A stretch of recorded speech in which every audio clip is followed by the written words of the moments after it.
আমি তখন ভীষণ তরুণ। যৌবনে অনেক খেটেছি। একজন রমণী আরেকজন রমণীর চুল আঁচড়াচ্ছে দেখে বিভোর হয়ে ভেবেছি এ চুল আত্মার অংশ। নিচে পড়ে থাকা ঝরা চুল বাতাসে উড়ে আসছে আমার আঙুলের কাছে। ফু দিয়ে সরিয়ে ভাবছি, যতক্ষণ মাথায় ছিল আমার নরম হয়ে আসা চোখ, ততক্ষণ কালো রঙে লিখেছিল কাব্যের প্রেম।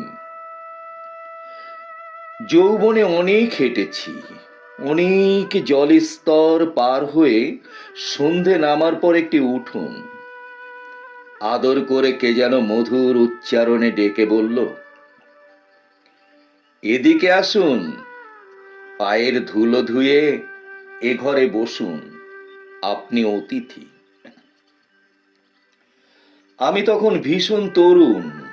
আমার উদাসী চোখ সমুদ্র সাধকের মতো বেশ আধ্যাত্মিক।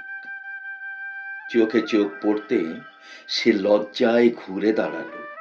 ঢেকে যাওয়া কোমরের উপর মনে হলো চুলের বিছানা বিছিয়ে বলছে, একটু আছড়ে দিন। আমি আছড়াইনি। যদি চিরুনিতে চুল উঠে আসে কষ্ট পাবো বেশি। যৌবনে অনেক হেঁটেছি। সাবালিকা একটি মেয়ের সাথে নিবিড় বন্ধন ছিল। কখনো বিভোর হইনি তার শরীরের প্রতি, কখনো তাকিয়ে দেখিনি স্ফটিকের মতো নিবেদিতা নাকি, তার আহ্বানের নম্র চোখের ইশারা। একদিন ঝিলমিল রোদ্দুরে বসে যখন সে চুল শুকোচ্ছে, নির্ভুল প্রেমে খানিকটা কাছাকাছি গিয়ে বললাম, চুল আঁচড়াবে কখন? মৃদু হাসি দিয়ে ঘরে গিয়ে যখন সে চিরুনি খুঁজছে, মনে হলো ছুঁয়ে দিচ্ছে আমার শরীর সর্বস্ব অনুভূতি দিয়ে।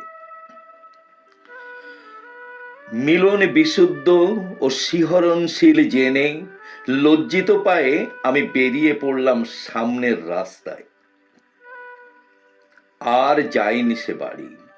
যদি চুল আঁচড়াতে গিয়ে চিরুনিতে কিছু উঠে আসে কষ্ট পাবো বেশি।